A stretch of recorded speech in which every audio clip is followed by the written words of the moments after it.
Oke, Assalamualaikum warahmatullahi wabarakatuh, anak-anak. Jadi pada pertemuan kali ini atau pada sesi kali ini kita akan membahas tentang perkembangan jalur laut Indonesia. Nanti akan kita bahas setelah perkembangan transportasi laut dan perdagangannya, alur lintas kepulauan dan tol laut. Untuk yang pertama, nanti kita akan bahas tentang transportasi laut dan perdagangan. Bagaimana sih perkembangannya? Yuk kita bahas dulu yang ini. Perkembangan transportasi laut dan perdagangan Indonesia itu terbagi dalam 3 periode. Periode yang pertama yaitu di zaman kerajaan, periode yang kedua di zaman kolonial atau penjajahan, dan yang ketiga di zaman kemerdekaan. Kenapa dibagi seperti ini? Karena judulnya adalah perkembangan transportasi laut dan perdagangan Indonesia. Jadi kita harus flashback sebentar ke zaman kerajaan, zaman kolonial, dan saat ini. Oke, pertama kita bahas dulu di zaman kerajaan ya.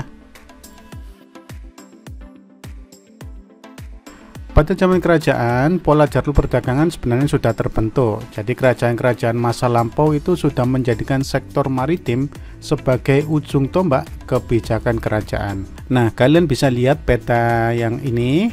Ini ada garis biru. Sebentar. Oke. Di sini ada garis biru. Garis biru ini adalah jalur laut, yaitu rute pelayarannya, mulai dari Indonesia sendiri sampai ke negara Asia Tenggara, sampai ke India, Arab, bahkan sampai Eropa. Benar juga, menurut catatan sejarah menunjukkan bahwa kerajaan-kerajaan di Nusantara banyak yang melakukan hubungan dagang dengan bangsa lain, seperti di Cina, India, Arab, bahkan sampai Eropa. Kalau kita lihat garis biru ini, jalur pelayarannya memang benar seperti itu. Di sini daerah Laut Cina Selatan, sampai ke sini yaitu di daerah Eropa. Nah, kerajaan-kerajaan di Nusantara itu ada banyak sekali ya, anak-anak. Kali ini kita akan coba bahas 2 kerajaan dulu ya. Yang pertama yaitu Kerajaan Sriwijaya. Kita flashback di mata pelajaran sejarah sebentar, tapi kita tidak membahas terlalu dalam karena itu ranahnya sejarah. Jadi Kerajaan Sriwijaya itu mencapai kejayaan di abad 6 sampai 10 Masehi. Kerajaan ini menguasai seluruh jalur perdagangan maritim di Asia Tenggara. Kita lihat peta di samping. Merah-merah ini adalah ekspedisinya dari Kerajaan Sriwijaya. Sedangkan titik merah adalah wilayah kekuasaan dari Sriwijaya. Kerajaan ini menjadi pengendali jalur perdagangan antara India dan Tiongkok atau Cina ya, sebagai negara benua yang kaya akan komoditas perdagangan. Hal ini dilakukan dengan menguasai Selat Malaka dan Selat Sunda, di mana itu di sini dan juga di sini. Jadi Selat Malaka dan Selat Sunda ini adalah selat yang sangat penting, jalur laut yang sangat penting untuk menghubungkan perdagangan-perdagangan yang ada di wilayah Asia Tenggara. Jadi sekilas kalau kalian lihat di sini tanda-tanda merah, baik yang merah putus-putus ataupun merah yang nyambung ini adalah jalur ekspedisi dari Kerajaan Sriwijaya, mulai dari Jawa, Sumatera, sampai ke wilayah Asia Tenggara. Begitu ya anak-anak. Oke, kita masuk ke kerajaan yang kedua, yaitu ada Kerajaan Majapahit. Kita kenal kalau dalam ceritanya Majapahit itu menyatukan Nusantara. Itu dibahas lebih detail di pelajaran sejarah ya. Di sini kita ambil langsung aja bahwa setelah disatukan Nusantara itu atau setelah penyatuan Nusantara oleh Majapahit, aktivitas ekonomi maritim menjadi semakin lebih pesat atau berkembang pesat. Pelabuhan utama Majapahit ada di Bubat dan Canggu. Di kedua pelabuhan ini berlabuh kapal-kapal dari seluruh Nusantara dan mancanegara. Jadi tidak hanya dari luar negeri, kapal-kapal di Indonesia juga ke situ, termasuk juga di luar negeri. Jadi banyak ya, seperti Siam, Jepang, Myanmar, Kamboja, Tiongkok, India, dan Bangladesh. Jadi wilayahnya untuk maritim sangat luas sekali. Bisa dipahami anak-anak, ini cerita singkat aja untuk melihat bagaimana sih kondisi kemaritiman di zaman kerajaan. Jadi kondisinya kurang lebih di zaman kerajaan sangat luar biasa kemaritiman itu. Oke, kita akan lanjut ke sebentar.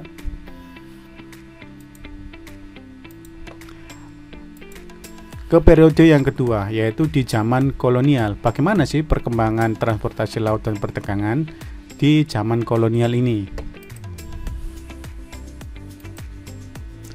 Di zaman kolonial, kemaritiman Nusantara mengalami kemunduran, jelas ya.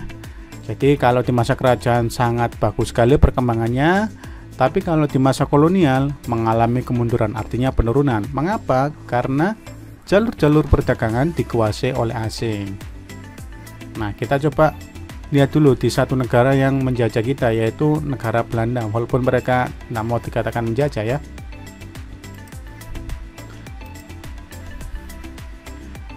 Sebenarnya selain di Jawa, banyak juga pelabuhan di luar Jawa yang ramai dikunjungi oleh para pedagang. Di antaranya adalah Aceh, Ternate, Tidore, Bacan, Jailolo, Halmahera, dan Makassar. Di Jailolo, di Halmahera ya.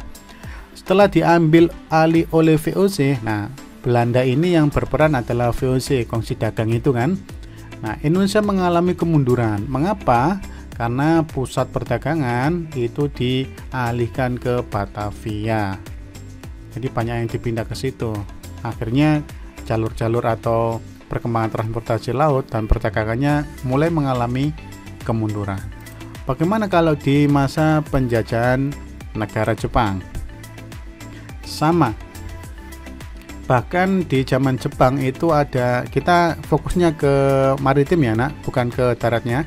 Ke maritim, ada menyita kapal penting Indonesia yang bernama KPM. Saya berusaha membaca ini tapi sulit juga ya. Nama kapalnya adalah Koninklijke Paketvaart Maatschappij. Itulah, mohon maaf saya kurang bisa membaca itu ya. Dan jarang dilalui kapal perdagangan internasional. Artinya kapal seperti ini disita, kemudian jalur pelayarannya juga jarang dilalui, sehingga perdagangannya juga akan menyusut. Jadi antara perdagangan dan jalur transportasi itu berkaitan sangat erat anak-anak. Semakin lancar transportasinya, maka perdagangannya semakin bagus. Ini zaman kolonial, kerajaan maju, zaman kolonial menyusut. Bagaimana di zaman kemerdekaan? Ayo kita lihat di zaman kemerdekaan. Di zaman kemerdekaan itu terbagi dalam 3 masa. Ada Orde Lama, Orde Baru, dan Reformasi, yaitu yang sampai sekarang ini. Kita bahas satu persatu. Di zaman Orde Lama itu setelah zaman kolonial kan, berarti Orde Lama ini sudah merdeka. Penataan kembali maritim, wah sudah mulai bagus. Pembentukan Deklarasi Juanda yang berisi tentang hukum laut Indonesia dan pentingnya sektor ekonomi maritim. Melakukan nasionalisasi perusahaan maritim Belanda dengan mengubah dan mengelola perusahaannya menjadi milik Indonesia. Jadi perusahaan-perusahaan maritim yang dikuasai Belanda itu mulai diambil alih oleh negara Indonesia dan mulai dikembangkan. Artinya di zaman Orde Lama, kemaritiman atau perkembangan jalur transportasi dan perdagangan sudah mulai meningkat lagi. Kerajaan naik atau besar, zaman kolonial turun, setelah merdeka mulai naik lagi di zaman Orde Lama. Bagaimana di zaman Orde Baru? Terjadi peralihan ke pembangunan darat. Bukan berarti maritimnya tidak dikembangkan, tetap dikembangkan, tapi lebih banyak dialihkan ke pembangunan darat. Menekankan adanya stabilitas ekonomi dan politik. Terjadinya kemunduran maritim dikarenakan lebih fokus pada pembangunan transportasi darat. Tadi sudah saya bilang ya. Jadi maritim memang diurus, tapi antara darat dan maritim lebih banyak presentasinya ke darat, sehingga pembangunannya sangat pesat untuk wilayah daratnya. Jadi kalau maritimnya agak mundur gitu ya. Bagaimana di zaman reformasi? Di zaman reformasi terjadi peningkatan maritim. Ada deklarasi Bunaken, ada Departemen Eksplorasi Laut, ada deklarasi maritim Seruan Sunda Kelapa, kemudian ada konferensi laut dunia oleh Tekin dan visi poros maritim dunia. Hal ini semua menunjukkan bahwa terjadi peningkatan lagi di bidang kemaritiman Indonesia. Oke, kita bisa lihat satu peta. Ini adalah peta jejaring rute dan armada penumpang PT Pelni ya. Nah, bagaimana sih perkembangannya? Kita lihat ini aja. Di peta pelayaran atau rute layar ini ya, milik PT Pelni. Ini ada beberapa garis, kalau kalian lihat garis merah, ada garis biru, ada garis hijau, dan garis abu-abu. Nah, kita lihat yang garis merah. Garis merah ini mulai dari di sini ada Selat Malaka sampai ke sini ya, Selat Sunda. terus di Laut Jawa sampai ke daerah Papua. Ini frekuensinya lebih dari 4 kali per bulan. Lebih dari 4 kali per bulan, artinya banyak sekali pelayaran di situ. Kemudian yang hijau 3 sampai 4 kali per bulan, yang biru 2 sampai 3 kali per bulan dan seterusnya. Artinya apa? Artinya di wilayah perairan negara Indonesia sudah terjadi sebuah rute yang sudah tertata secara sistematis. Hal ini membuktikan bahwa memang kemaritiman Indonesia sudah tertata dengan sangat baik, walaupun ada hal-hal yang harus dibenahi di beberapa sektor. Tapi dari zaman kerajaan, kolonial, sampai ke kemerdekaan dan sampai ke masa reformasi ini menunjukkan perkembangan yang sangat luar biasa. Begitu ya anak-anak. Oke, tadi kita sudah bahas tentang perkembangan transportasi laut dan perdagangan di negara Indonesia. Untuk yang kedua, kita akan membahas tentang alur lintas kepulauan. Jadi untuk membahas alur lintas kepulauan itu, kita akan membahas tentang alur laut kepulauan Indonesia atau kita menyebutnya ALKI. Jadi alur laut yang ditetapkan sebagai alur untuk pelaksanaan hak lintas alur laut kepulauan berdasarkan Konvensi Hukum Laut Internasional. Artinya setiap pelayaran yang ada di Laut Indonesia atau wilayah manapun itu sudah ada aturannya atau konvensi hukumnya. Jadi tidak bisa sembarangan melakukan pelayaran gitu ya. Penetapan ALKI dimaksudkan agar pelayaran dan penerbangan jadi yang ditetapkan atau yang berpatokan pada ALKI itu tidak hanya di pelayaran ya, tapi penerbangan juga. Kenapa? Agar pelayaran dan penerbangan internasional dapat terselenggara secara terus-menerus, langsung dan secepat mungkin serta tidak terhalang oleh perairan dan ruang udara teritorial Indonesia. ALKI ditetapkan untuk menghubungkan dua perairan bebas, yaitu Samudra Hindia dan Samudra Pasifik. Artinya Indonesia itu kan punya yang namanya wilayah laut, punya wilayah darat beserta udaranya. Jadi di situ ada yang namanya ALKI sehingga mengatur bagaimana kapal-kapal asing atau kapal Indonesia juga itu berlayar mulai dari Samudra Pasifik sampai tembus ke Samudra Hindia. Itu kan melewati perairan di Indonesia. Jadi ada alur lautnya. ALKI sendiri terbagi menjadi 3 anak-anak. Yang pertama ada ALKI 1, ada ALKI 2 dan ALKI 3. Di mana itu letaknya? Nanti kita lihat di peta ya. Kita lihat secara deskriptif dulu. ALKI 1 itu melintasi Laut Cina Selatan, Selat Karimata, Laut Jawa, Selat Sunda, dan Samudra Hindia. Artinya ini ada di wilayah Indonesia bagian barat.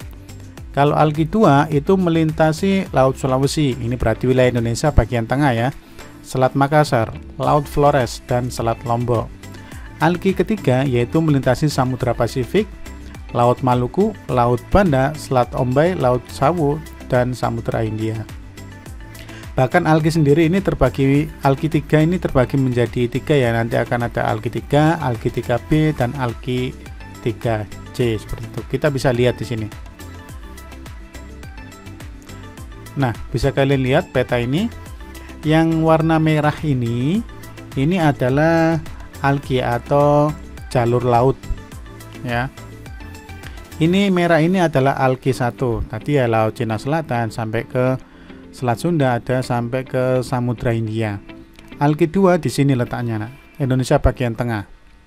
ALKI 3 ada di sini dan terpecah menjadi 3. Nanti ada ALKI 3, ALKI 3B, dan ALKI 3C. Ini semua adalah jalurnya. Jadi seperti itu untuk alur laut di Indonesia. Bisa dipahami ya, nak? Jadi ada jalurnya nih, tidak bisa sembarangan. Oke, terakhir kita akan membahas tentang tol laut. Tadi sudah bahas 6 perkembangannya, alur lintas kepulauan, dan kita sekarang bahas tol laut. Apa itu tol laut? Kalian kan sudah pernah dengar yang namanya jalan tol. Kalau jalan tol itu kan jalan bebas hambatan. Kalau tol laut, jangan digambarkan kita membangun sebuah jalan tol di atas permukaan laut. Bukan, tapi tol laut itu adalah jalur pelayaran yang bebas hambatan. Jadi ketika kapal-kapal berlayar itu sudah ada jalurnya yang bebas dari hambatan. Bebas hambatan bukan berarti tidak ada hambatan, ada tapi sudah diminimalisir karena ada jalur khususnya. Itu yang disebut dengan tol laut. Rute utama tol laut adalah ini di Indonesia ya, Aceh, Jakarta, Surabaya, Nusa Tenggara, Maluku, sampai Papua. Oke, kalian bisa lihat gambar ini atau peta ini. Ini adalah rute tol laut yang ada di negara Indonesia. Jadi dari satu pelabuhan ke pelabuhan yang lain itu ada jalurnya, nggak bisa sembarangan. Nah. Mulai dari Natuna, Tarempa, sampai ke Tanjung Priok, dan seterusnya sampai ke sini, bahkan sampai ke daerah Merauke. Itu ada jalurnya. Kalian bisa lihat warnanya ya. Dari warna ini sangat jelas terlihat ada jalur-jalur khusus yang bisa ditempuh oleh pelayaran atau kapal-kapal yang berlayar di perairan Indonesia. Apa sih tujuan pembangunan tol laut? Tujuannya adalah untuk mewujudkan konektivitas hubungan serta mengurangi kesenjangan harga antara wilayah barat dan wilayah timur Indonesia. Mengapa kok ada kesenjangan? Karena disebabkan tidak adanya kepastian ketersediaan barang. Mengapa tol laut bisa meminimalisir hal itu? Karena tol laut ini sebagai satu jalur khusus. Jadi misalkan gini nak, kalau di wilayah barat ada barang, kemudian mau dikirim wilayah timur, ternyata di sana mengirimnya sulit, aksesnya tidak ada.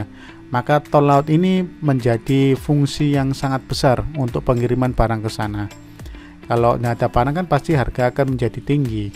Kalau barangnya banyak kan harganya akan menjadi semakin rendah. Jadi disitulah. Oke, manfaatnya apa sih tol laut? Tadi sudah dibahas bagian memeratakan ketersediaan komoditas atau barang kebutuhan pokok dan barang penting lebih terjamin di seluruh wilayah Indonesia. Artinya supaya barang-barang kebutuhan itu, baik kebutuhan komoditas atau barang kebutuhan pokok itu bisa tersebar di seluruh wilayah Indonesia merata sehingga tidak terjadi kesenjangan harga atau fluktuasi harga. Kita pasti kedua ini. Jadi kalau barang itu sudah tersebar secara merata, otomatis harganya tidak akan jauh berbeda atau sama. Meningkatkan kesejahteraan seluruh lapisan masyarakat Indonesia. Jelas kalau memang fluktuasi harganya bagus, maka kebutuhan bisa terpenuhi, maka kesejahteraan pun akan terpenuhi juga. Meningkatkan investasi di daerah, khususnya untuk meningkatkan nilai tambah sebagai muatan balik ya. Kalau ada jalur khusus atau tol laut, pelayarannya semakin oke, maka komoditas-komoditas di daerah yang sulit terjangkau itu bisa terkirim ke wilayah-wilayah yang lain. Terakhir adalah meningkatkan pembangunan infrastruktur di seluruh wilayah Indonesia. Jelas ya. Kalau memang pelayarannya oke, ada jalur yang khusus di situ, maka otomatis komoditas bisa dikirim, bahan-bahan bisa dikirim, maka pembangunan di seluruh wilayah menjadi lebih mudah. Oke, itu kurang lebih manfaatnya seperti itu.